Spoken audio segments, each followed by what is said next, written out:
Let's hear from some people in the audience via Discord. You can join the Discord at davidpakman.com/Discord. Let's start with Ayman from Washington. Ayman from Washington, you're on the air. What's on your mind today? And please unmute yourself so that we can hear you. Hi, David. How can you hear me? How do I sound? You sound great. Awesome.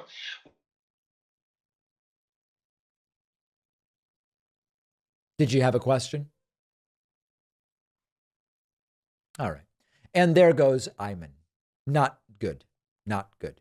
Let's go to Adrian from Wyoming, who is currently undecided about who he will be voting for in 2024.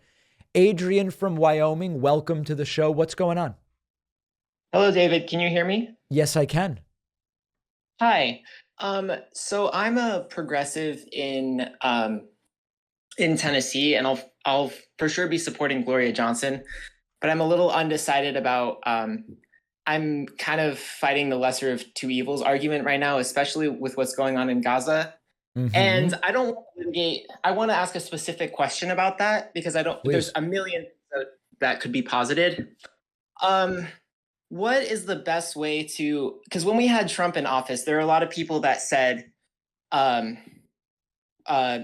question like how you could deal with such fringe or incompetent leaders. But the reality right now on the ground in Israeli society is so many of the leaders are very far right wing. And it's not necessarily our prerogative to influence Israeli democracy, but how can we build towards peace with people that are bent on annexing Gaza in the long term, or like continuing the settlements and not, as you've noted,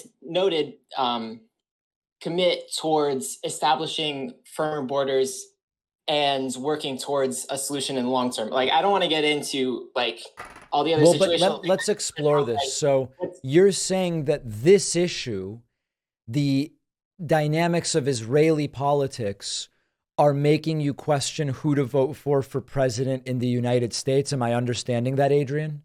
No.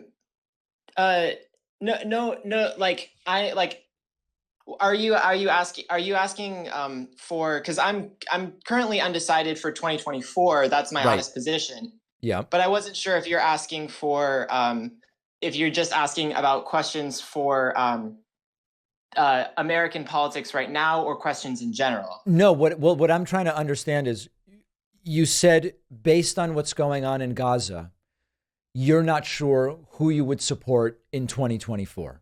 So did I hear that correctly? So no, that's not my entire position. Okay. It's made me like a little bit more apprehensive, but I've been quite on the fence for a long time. I did support Joe Biden in 2020. Okay, but so I guess what I'm trying to understand, Adrian, is let's see if we can approach this from a different angle. When you vote for president in the United States, what are the most important, say, 5 issues to you? The most important in 2020 were the end of the pandemic. There was I appreciated Joe Biden's work on his priorities for student loans. I appreciated his work to fight for union jobs. And his work on climate change, but that's like kind of a mixed bag, although it's better. Yeah. Let's see if we can approach it a different way.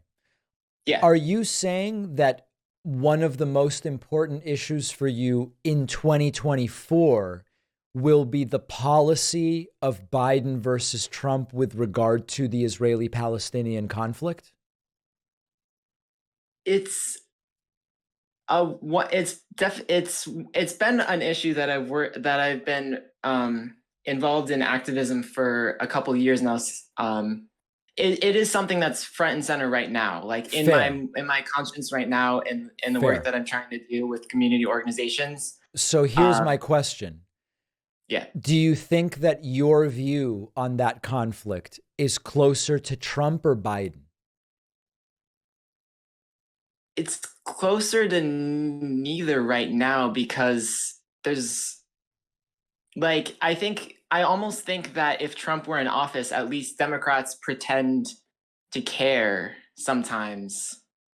But with the efforts to censor Rashida Tlaib, like it's putting into stark focus the disconnect that a lot of people have between this issue, like, and people that are bought for and paid for by like not by the Israeli government, sometimes by AIPAC, but especially by like defense contractors and things like that. And the people that want to see a peaceful resolution, I don't think, like, I don't want to dabble in hypotheticals because right now what's happening. Well, forget is about the happening in their hypotheticals for a second, Adrian. Sure. Biden's position has been, we're still going to support Israel and its right to defend itself, but we're also warning Israel not to go overboard. He wants a humanitarian pause. He warned Israel not to block aid to Gaza. Trump's position is blow the whole thing up, no aid for Gaza, do nothing, let them go to hell. Do you see any difference between those two positions? Yes, I do. You do. I see. And which one are you closer to? I don't think that Netanyahu's responding well to Biden because. But hold on a second, Adrian. Here's but I'm getting a sense that you're kind of trying to make it almost like it. Neither one has exactly your position. So, but what I'm trying to figure out is, as a practical matter, it sounds like you're someone of the left. Is that right? Yes. You're someone of the left. As someone of the left, if you don't love Biden's position, are you saying you might vote Trump, whose position is even worse? Are you saying that you might vote Trump, or is it you might just stay home? No, I'm of the mind that I would leave the top ticket blank because especially in the South, there are a lot of stronger progressive voices than I've seen when visiting and where I initially came from, it in the South and in Wyoming. There are a lot of stronger progressive voices that mean more, like that embody more of your politics than there are in safe liberal states. But would you like vote New for York one of and the them? You Northeast just said and you things would like leave that. it. You just said you would leave it blank. Would you leave it blank, or you would write in one of these other progressives? Well, I might write in on the top of the ticket, but on the Or you bottom, might. with local leaders, like I know people that are tangibly connected to my communities and who stand for more. No, I got you. That- I was asking on Trump Biden. All right, Right, right. Adrian. So I'm Well, not- I thank would you. vote for Listen, Trump, but I don't it's think you wouldn't that my- vote Trump. All right. So fair enough. Fair enough. All right, Adrian. Thank you. Well, I hope you figure it out in time for the election. Adrian from Wyoming, who I guess votes in Tennessee. I think he said. Online threats are constantly growing and evolving, and our sponsor, Mono Defense, makes it so easy to just be protected. It's a one-stop shop to staying safe and unleashing your online freedom, because with your Mono Defense account, you can get a whole suite of easy-to-use tools for every device you own. It comes with Passwarden, which is their highly acclaimed password manager. You can create unique passwords for all accounts, and you don't have to worry about remembering them. Comes with DNS Firewall, which will proactively block suspicious traffic from malicious websites and services to protect you from malware, phishing, other online dangers. And you'll also get Smart DNS. Smart DNS lets you change your geographic location so you can access websites and content not normally available where you live. You'll also get Authenticator, which is their powerful two-factor authentication tool, and it makes sure it is really you logging in, even if your password is compromised.